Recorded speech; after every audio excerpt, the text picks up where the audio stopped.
labs and to commercialize that technology. But we also emphasize our work with women-owned businesses.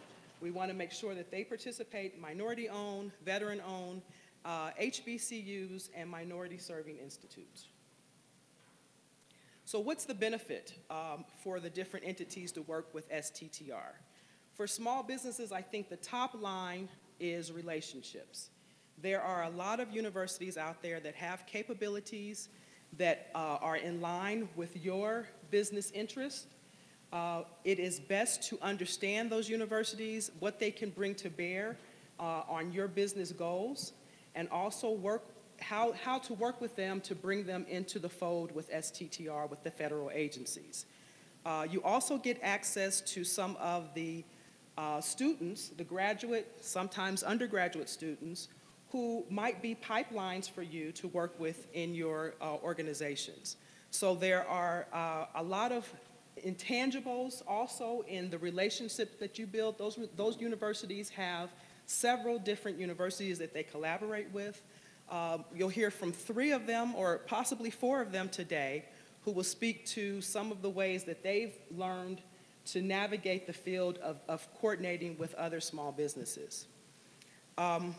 It's always a good thing to have some kind of connection from a small business perspective with the universities and with the federal agencies, because it also attracts large entities to your business portfolio. So if a large business sees that you have access to research from not only the government, but from the university, their attraction might be a little elevated because of that relationship. Understanding that you have worked through trying to be an STTR winner and some of the issues that might come into those relationships, it takes a little bit to understand how the data rights are going to play out between a small business and a research institute. So it does take some time to understand those relationships, how you would work under a contract or possibly under a grant. So those are all good things to see that you've gone through for a large entity to be attracted to your business model.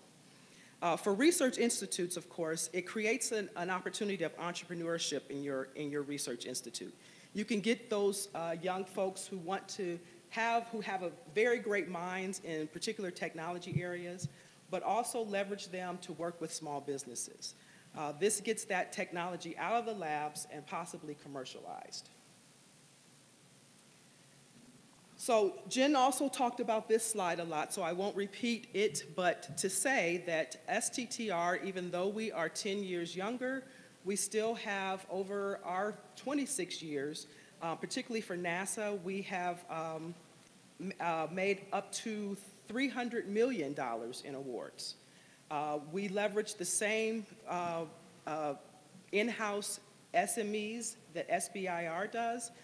Some of our technologists that we work with are, of course, the top in their line. We have been a part of the firms across the agency or across the United States that have worked on this technology area. And one of the main points for STTR, of course, is that we want to make sure that we leverage those relationships so that the connection is made clear for you to be able to use that facility to bring it into the government agency and to commercialize your technology. And I'll say commercialize your technology 100 times because that's what we're looking for. We've got 2 different lines that we work with, and you heard from the other federal agencies. 2 of the STTR agencies are contracting agencies, ourself and DOD. The other 3 are granting agencies, NIH, NSF, and DOE.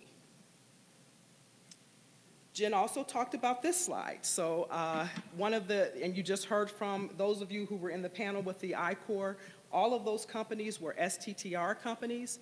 The benefit of doing the deep dive and understanding your customer base from what the I-Corps can provide you is that it is a challenge sometimes in STTR to get those technologies commercialized.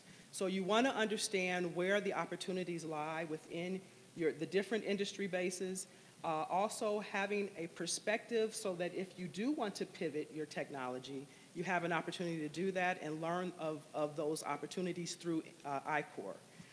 You also can participate in the Phase 2Es, the Phase 2Es and X's that we have.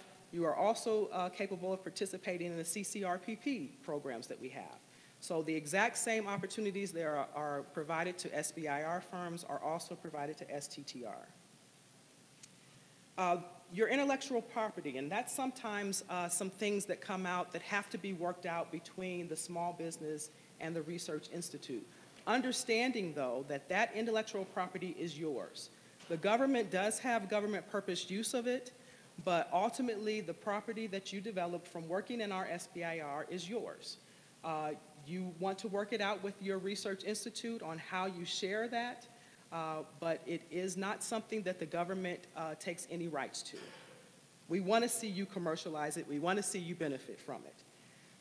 And until you decide what you want to do with that property, you have data protection options. In NASA, we give you 4 years. DOD gives you 5 years, and that's to figure out what you're going to do. Again, we still have government purpose use of that technology while you're trying to figure it out, but we want to make sure that you're given the best opportunity to work out the paths that you can go forward to commercializing the technology.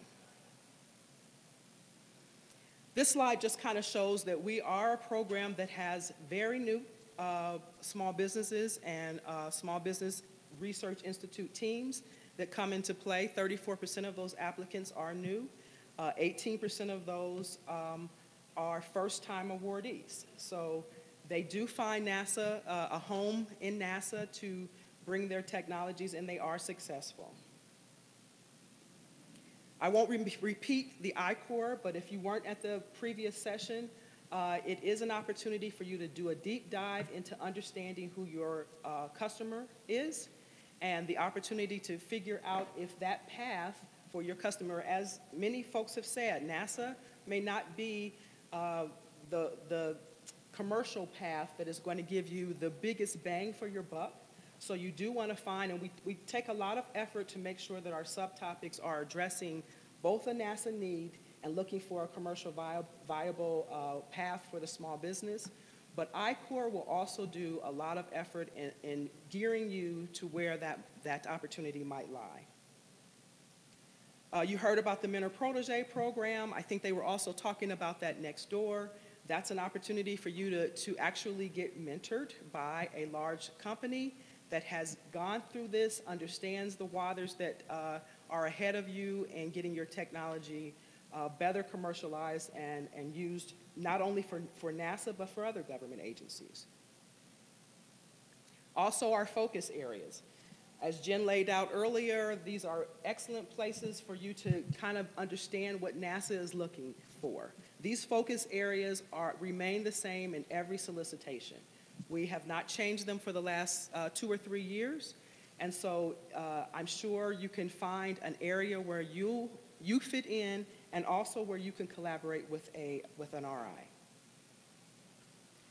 So there's some checklist things that you might need to do before submitting your application. We talked about that a little bit in preparing to write a responsive proposal. You want to make sure that prior to submitting or after submitting your proposal, you endorse it. You want to make sure that your research institute goes through the proper channels to endorse that who they are and who they are working with. So there's a few extra steps in there when you're partnering with an RI to make sure that your proposal has checked. The hardest thing, as was mentioned before, is to have to reject somebody because of the process that we go through. And we try to make sure as clear as possible what our process is. We have a website. This has been talked about several times also. It is as informative as possible on what is the process for going through the SBIR and STTR submission. And it actually gives you facts and model contracts and the things and those sorts to really kind of gear you into what you need to provide examples of budget sheets and everything that you might need to provide. Again, I think the biggest takeaway from this is to start your homework as soon as possible so that you're not hitting any kind of walls because of what you did not provide in your proposal. So with that, I will introduce Dr. Ramona Travis, who will introduce the panelists.